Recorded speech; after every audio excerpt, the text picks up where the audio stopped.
Okay everyone, it's time to do something completely different. We're going to move away from derivatives and move into integration. This is kind of like Calculus 2, the second course you're going to take at university in calculus. So we're going to talk a lot about area to start this part of the course off. So up until now you've looked at area of shapes like rectangles and squares and triangles and some circles, tricky circles and all that kind of stuff. But what if we weren't looking at shapes like this, definite shapes like this? What if we were looking at a shape that looked like this? Whoa, that would be hard, wouldn't it? How would you get the area here? Now, if it wasn't quite so curvy, if it was something like this, Batman ears or something, you could do it. You could break it into triangles, perhaps. I don't know, maybe you could make this triangle and this triangle, maybe it makes another triangle. I don't know. You could split into different shapes, and then you could find the area. But to get the area of this curve up here is more difficult, and the reason is because of the curved areas here, the curved sides to it. So we need a different strategy, and we're going to work away at this for a few days. We're going to start with something called a Riemann sum. A Riemann sum. It's named after Bernhard Riemann, a very famous German mathematician. And basically the idea with Riemann sum is you can get approximately the area of something, not exact, but approximate area, by using rectangles. So for example, in this example I've drawn right here, if I wanted to get the area of the inside of this, I can't really, figure it out by breaking it into different sections, but what if I found the area of a rectangle right here, and the area of another rectangle here, and the area of another rectangle here, and the area of another, and all the way across, if I just made different rectangles, it's not going to be perfect, but I could get an approximation of what the area is. Okay, I'm going to stop now. So we're going to try this. It says, the first question, find the area underneath the curve of y equals x squared plus 1 from x equals 0 to x equals 3. Now, you should know what that looks like, right? It's a parabola, but let's pretend you didn't. That's okay. We're only going from 0 up to 3, so you could just plug the numbers in, couldn't you? Let's see, the highest point we have, I think, is 10. Okay, so let's draw this. If we put 0 into this, right, if our x value is 0, we'd have 0 squared, which is 0 plus 1 is 1. Our y value would be 1. We'd be right here. If we put 1 in here, 1 squared is 1, plus 1 is 2. So a point at 1, 2. If we put 2 in here, 2 squared is 4, plus 1 is 5, so up to 5. And if we put 3 in here, 3 squared is 9, plus 1 is 10. So this is what the half of the parabola, the curve, looks like. And what we want to do is we want to find what's the area underneath this curve. So if I was to draw a line straight down from here to reach here, and if I was interested in the area underneath that curve but above the x-axis, so I want to know what's the area of all this. Now I need to be able to write on this, so I'm going to rewrite this. I'm going to draw it with yellow because I can easily write over top of the yellow, but this is basically what I'm interested in. What's the area of all the yellow in here? And the idea is we're going to draw some rectangles. We're going to start by drawing 3 rectangles. And these are right sums because the top right corner of each rectangle is going to go to this point and this point and this point. So for example, our first rectangle is going to look like this. Over to here and down, and we have a rectangle. Our second rectangle is going to look like this. Up from here, over to there, and down. There's our second rectangle. And our third rectangle is going to look like this. Straight up, I know I'm not totally straight, but you get the idea. Over to here, and straight down along that line. So what we're going to do is find the area of each one of these rectangles, add them together, and that will approximate the area under the curve. It will approximate the yellow area. Now, you're probably looking at it and going, well, this isn't very good approximation. I mean, look at all this white space here, white space there, and white space there. I know, but it's a starting point. So let's try it. If we wanted to get the area of this, if we look at this first rectangle down here, area is length times width, right? So we're multiplying 1, and how high is this rectangle? 2. So we have to go 1 times 2. Okay, plus the second rectangle. Again, the width is 1, and the height this time goes all the way up to 5. And then we'll add on our final rectangle. The width again is 1 from 2 to 3, and this time it goes all the way up to 10. So if we do this, we'll get an approximation of the area under the curve. So 1 times 2 is 2, 1 times 5 is 5, 1 times 10 is 10. We add them all together. We get 17 is our approximation. Okay, we're going to do the same thing 2 times more. So I'm going to draw the curve twice more. Okay, there you go. I've drawn the same thing twice more. I only put the numbers on the y-axis that we actually use to name our points. So again, in the second one, we want to get the area underneath the curve. So I'll draw my line straight down, and this is what we're looking for, all this yellow bit in here. So I forgot to put this. For the right sums, what we did is we used the height at the right boundary of each rectangle. This time we're going to use the height at the left boundary of each rectangle. So if we use the height at the left boundary, that'd be right here. For our first rectangle, we're only going this high. For the second one, this would be the boundary here, right? We're only going this high. So that's our second rectangle there. For the third one, we're only going this high. So this is our third. And that's it. And we're going to get the area of these 3 rectangles there. Now, this time, I hope you can see, it's going to be less than what we actually want. Look, all this extra stuff up here and here and here that we're missing out on. But that's okay, right? We're just starting off here. We're getting there. So let's find the area of these 3 rectangles. Area equals length times width. Well, the width of all these is 1 again. So 1 times, how high is this one? Only 1. Plus 1 times, how tall is the second one? It goes up to 2. Plus, how tall is the third one? It goes up to 5. And that's going to give us our answer. 1 times 1 is 1, 1 times 2 is 2, and 1 times 5 is 5. We add those together and we get 8. Now, that's pretty different. One's 17, one's 8. We know the answer is somewhere between 17 and 8. We'd like to do better than that. So the next thing we're going to try is midpoint sums. A midpoint sum is where you use the height reached by the function in the middle of each interval. And I will again draw the line down to show you that we're interested in all the area under here. All this yellow bit here is what we're interested in. We're going to draw 3 rectangles, but this time the height of the rectangle is going to be right in the middle of the function. So between 0 and 1 is 1/2, and there is how high it is at 1/2. So we're going to draw our first rectangle right there. Between 1 and 2 is 1.5, and at 1.5 it's right here. So that's how high we're going to draw the next rectangle. And between 2 and 3 is 2.5 right here. And the function gets that high at 2.5. So that is our third rectangle right there.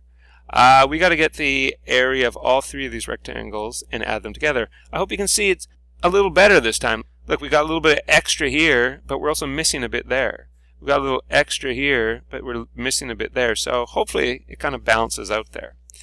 That's the good news. It's going to be more accurate. The bad news is it's harder to find, because to get the area we have to go length times width again. Well, the width is very easy. For each case it's 1. 1 times, but what are we multiplying by? Well, we need to know how high is this at 0.5, right? Basically what we need to multiply by is the function at 1/2. How high is it at 1/2? And we're going to have to do a little math for that. Then for the second one, we're going to do 1 times. This time we need to figure out how high does the function reach at 1.5. How high is that right there, right? I don't know. Approximately 3 or something, but I don't know. So we're going to multiply it by 3/2, 1.5. And finally, for the third one, again, the width is 1. But we need to multiply by however high the function gets at 2.5. How high is it right there? Not really sure. We've got to put it into the actual equation. So let's do that. To get the area, we have 1 times, well, 1 time doesn't change anything. So I just need to get what f of 1/2 is. So in other words, if I put 1/2 in right here, well, 1/2 and 1/2 is 1/4, and 1/4 plus 1 is 1 1/4, or 1.25, plus 1 times anything stays the same. I just need to figure out what f of 1.5 is. I put 1.5 in here. 1.5 squared is 2.25, and I add 1 more, I get 3.25. Plus, 1 times anything stays the same, so I just need to get what f of 2.5 is. So I put 2.5 in here, square it, and I get 6.25, and add 1, and I get 7.25. So final answer, 1 plus 3 plus 7 is 11, 0.25, 0.25, 0.25 is 0.75. So there would be our answer. And yep, it's right between 8 and 17. Now, is it exactly the answer? Probably not. But it's probably closer. It's for sure closer than these two answers are. And this gives you a sense of what the Riemann sums, how they work. All right, so when you've determined how many rectangles you're going to use, in this case we use 3 rectangles, but I could have done more than 3, you need to figure out how wide to make the rectangle. So to do that, you use the width formula. Change in x equals b minus a all divided by n. For the interval a comma b, right, from a to b, including a and including b, split into n rectangles. And this change of x here, this is the actual width. This is how we represent the width. So, pretty basic for the one we just did. The interval in the question we did here, it said from 0 to 3. We went from 0 to 3. So, a and b, we went from, you don't have to write this down, but we went from 0 to 3. And it didn't say so in the question, but we split it into 3 rectangles, n equaled 3. So if we put it into the formula here, we would have done b minus a, that's 3 minus 0, and then divide it by n, which is 3.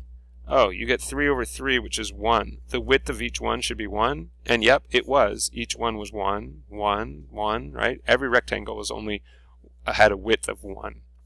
All right, so let's do one more question. It's a big one, though. We're going to approximate the area under the curve, g of x equals negative cos x on the closed interval pi over 2 to 3 pi over 2, using n equals 4, right? We're going to make 4 rectangles, and we're going to do it with left sums, right sums, and midpoint sums. My goodness. Well, maybe the first thing we should do is figure out how wide are we going to make each one of these. We'll use our width formula. So the width is equal to, you could put that change of x if you want, and it is b minus a divided by n.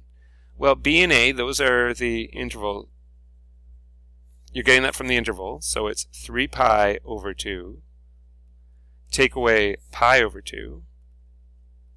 And then you divide it by how many rectangles you're going to use, and we're going to use 4 rectangles. So 3 pi over 2, take away 1 pi over 2 equals 2 pi over 2 divided by 4. Wait a minute, 2 pi over 2, I can cancel the 2's, I just get pi, and it's still over 4. So this is the width. I'm going to make rectangles every pi over 4. All right, why don't we actually draw this thing to give us something to picture here. So I'm going to go 0 pi over 2, pi, 3 pi over 2. You could put 2 pi. It was actually beyond what we're interested in. So a cosine graph starts where? A regular cosine graph starts up at 1. But wait a minute, this isn't a cosine graph, this is a negative cosine graph. That means it's reflected over the x-axis. So it should actually start at negative 1. So you're going to start here. Normally a cosine graph would go to 0 at pi over 2. Well, reflecting that makes no difference. Then a cosine graph goes to negative 1 at pi, but we're reflecting it, so it goes to pi. Then a cosine graph goes back to 0, while reflecting it makes no difference. And then a cosine graph goes at 2 pi, it's back up at 1, but we're reflecting it, it's down at negative 1. I'm hoping that makes sense to you. So this is our curve right here for a negative cosine graph. And the part we're interested in is the part between pi over 2 and 3 pi over 2. We want to know what's the area of all this yellow right here, above the x-axis but below the blue curve there. And remember, each one of our rectangles is going to be pi over 4. So if you think about it, that's going to nicely split this. Pi over 4, then we have 2 pi over 4, which is the same as pi over 2.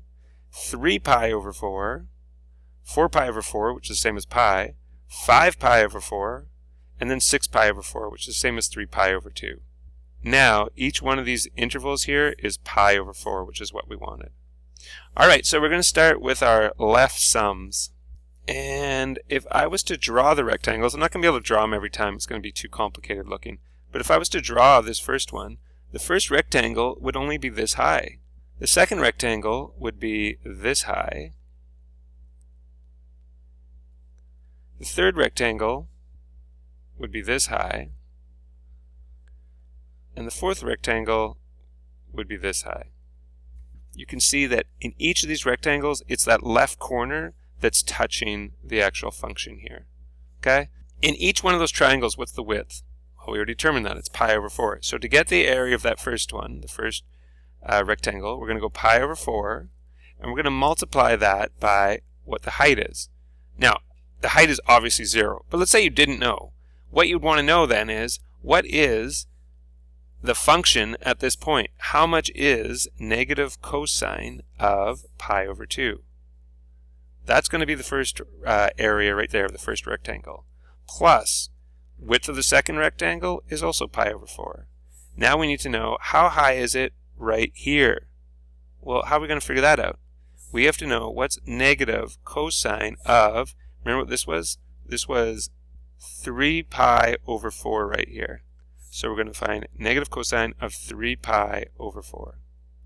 Plus, the third one, width is pi over 4, and we need to know what's negative cosine of pi. Plus, next one's pi over 4 again, is the width, and we need to know what's negative cosine of the value of the function at this point. What was this point? 2 pi over 4, 3 pi over 4, 4 pi over 4. This was 5 pi over 4. Why didn't I just write this down before?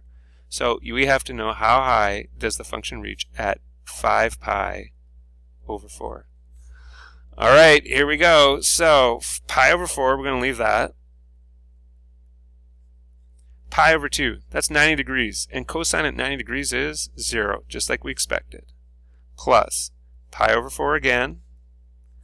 Okay, 3 pi over 4. Well, this is in the second quadrant. And in the second quadrant, is cosine positive or negative? It's negative.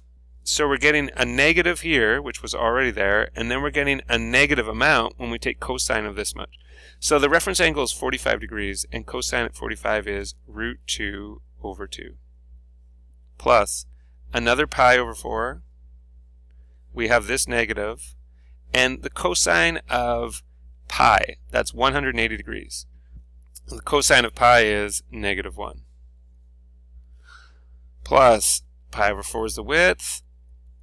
Cosine of 5 pi over 4. This is in the third quadrant, which means cosine is still negative. So you have this first negative, and then the cosine of this amount is also negative. Reference angle again is 45 degrees, so you get another root 2 over 2.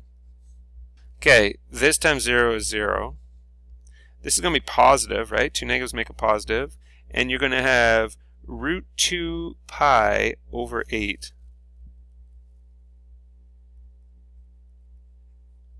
Again, two negatives make a positive. So just 1 times pi over 4 is pi over 4.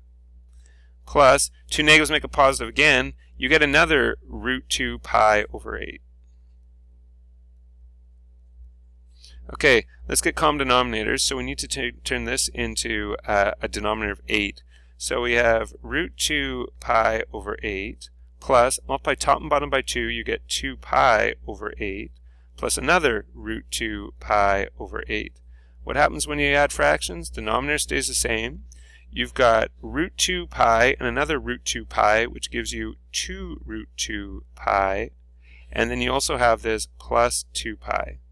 But wait a minute, you can factor a 2 out of both of those and cancel with here, or if you want, you could just divide all of these things by 2. Divide by 2, divide by 2, divide by 2. These become 1s, and this becomes a 4 down here. So your final answer would be root 2 pi plus pi over 4. That's a good answer. Or you could factor out a pi if you want, and end up with root 2 plus 1, or 1 plus root 2, all over 4. If you can't relate to that, it's approximately 1.896 is what the area is. Okay, we're only 1/3 of the way there. Oh my gosh. We're going to do the same thing again, but this time we're going to do it from the right sums. So in other words, the rectangles we're interested are this one, right? This one here, and this one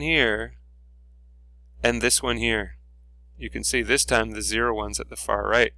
I know it's very hard to see. I should redraw this, but I got to keep moving here. So let's do our right sums. They all have a width of pi over 4. For the first one, we want to know how high does it reach at 3 pi over 4. Wait a minute, that's exactly like we did right here, right? We need to do negative cosine 3 pi over 4. Oh, we're going to be able to use some of our answers here to speed this up. Plus, for the second one, it's pi over 4 again. This time we need to know what's negative cosine of pi.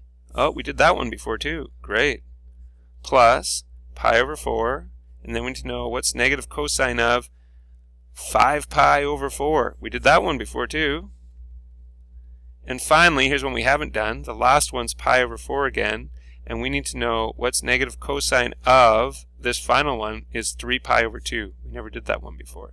So effectively what we did is we skipped the first one when it was pi over 2.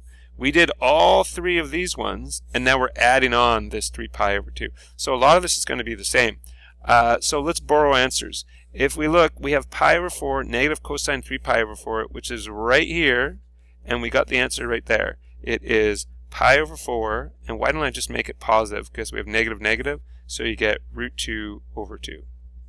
Plus pi over 4, and this is the negative cosine pi one, which is right here, and our answer was here. So it's just going to be positive 1, plus pi over 4, and this is the negative cosine 5 pi over 4, which was our final one, and we got negative negative, or positive, root 2 over 2. And the final one we haven't done before, it's pi over 4, and then whatever negative cosine of 3 pi over 2. Alright, so we got that negative. 3 pi over 2, well that's 270 degrees, right? What's cosine at negative 270? It's 0. Oh, nice. And we said this answer should be 0, right? Look at that rectangle. It's right down on the x-axis. Alright, so we have root 2 pi over 8. We've got pi over 4, but let's get common denominators and make it 2 pi over 8. We've got another root 2 pi over 8. And we've got 0 here. And if you work this through, you're going to end up with exactly the same answer, right? You've got 2 root 2 pi. If I add this one and this one, you get 2 root 2 pi plus 2 pi over 8. And if you compare it with what we've done up here, we have exactly the same thing as we had right here. So obviously we're getting the same answer, pi 1 plus root 2 over 4. Whether you use left sums or right sums, you get the same answer. Okay, now for the granddaddy one, what if we did midpoint sums? So I know there's no way you're going to be able to see this, but midpoint sum, where our first rectangle would be there, our second rectangle would be about here, our third rectangle would be about here, and our fourth rectangle would be about there. So unfortunately, we need to know what the points are between pi over 2 and 3 pi over 4. We need the midpoint of these two things. We want to take the width of the rectangle, which is pi over 4, but we don't want to go up the whole way. We want to go halfway to get the midpoint. So what's half of pi over 4? If you take pi over 4 and divide it by 2, well, it's the same as multiplying by the reciprocal. So pi over 8, right? We're going up pi over 8 each time. So I'm going to rewrite these points right here, but I'm going to write them with denominators of 8. Pi over 2 is 4 pi over 8. 3 pi over 4 is 6 pi over 8. Pi, well, if you put over 1, multiply by 8, you get 8 pi over 8. 5 pi over 4 is 10 pi over 8. And sorry, I should have one more. 3 pi over 2, if I multiply top and bottom by 4, I get 12 pi over 8. Why have I done that? Because our midpoints are going to be right in the middle. If this is 4 pi over 8 and this is 6 pi over 8, 5 pi over 8, 6 and 8, so we got 7 pi over 8, 8 and 10, so we got 9 pi over 8, and 10 and 12, we got 11 pi over 8. Those are our values that we got to plug into the function. So, for the first rectangle, the width is always the same, pi over 4. But what we have to figure out is, what's negative cosine of that first midpoint, which is 5 pi over 8? Oh gosh, that's not a comfortable angle to use, is it? We'll talk about it in a second. Second one, pi over 4, and then we need negative cosine of 7 pi over 8. If you look back up here, it's the last time I'm going to go up here, 7 pi right there. We got 2 more to go. Plus pi over 4 is the width. We want negative cosine of 9 pi over 8. And the last one, pi over 4. And we want negative cosine of 11 pi over 8. All right. So the first thing I notice is, and I could have done this in the previous ones too, you see how pi over 4 is in every single one of them? Why don't we just factor out a pi over 4? Let's do that first. And then we'll add together these 4 amounts right here. This amount, this amount, this amount, and this amount. Now we have a big problem when we do that. Do you know what it is? Those are not special angles. How are you going to do this? You're going to have to use your calculator, people. Okay? You're going to have to put it in radians, and you're going to have to figure out what are these amounts. Now, we could do a little work, first of all. 5 pi over 8 is in which quadrant? It's in the second quadrant, where cosine's negative. So you're going to have a negative negative, so you could just put cosine. And what's the reference angle if it's 5 pi over 8? It's 3 pi over 8. Okay, so that'd be our first amount. Plus, all right, 7 pi over 8 is still in the second quadrant, so we know it's going to be negative. Negative negative makes it positive. And what's our reference angle this time? 1 pi over 8, or just pi over 8. Good. Next one. We're now in the third quadrant, where cosine's still negative. Negative negative makes it positive. And the reference angle is another 1 pi over 8, or pi over 8. And finally, still in the third quadrant, so it's going to be negative. Negative negative makes it positive. So we just need cosine of, the reference angle is, again, 3 pi over 8. So you could do some more math by combining these and everything, but let's just get down to this and do it. So I'll leave it to you to get your calculator out and plug these numbers in. Okay, when you take the cosine of 3 pi over 8, you get approximately 0.383. And of course, that's the same you're going to get here. It's just exactly the same amount. So plus 0.383 as well. And when you take the cosine of pi over 8, you get 0.924, which again you're going to get right here. So now we just have to add those numbers up. And you should get pi over 4 multiplied by 2.614. And you know what? When we already are rounding, we might as well just multiply by pi and divide by 4. And you will get approximately 2.053. So remember, our other estimates were approximately 1.896, and now we have an estimate that's a little bit higher. Is it the exact answer? No, but it's probably a little bit closer than the other ones. Whoa, that was crazy long video. I hate it when it's that long. Sorry, and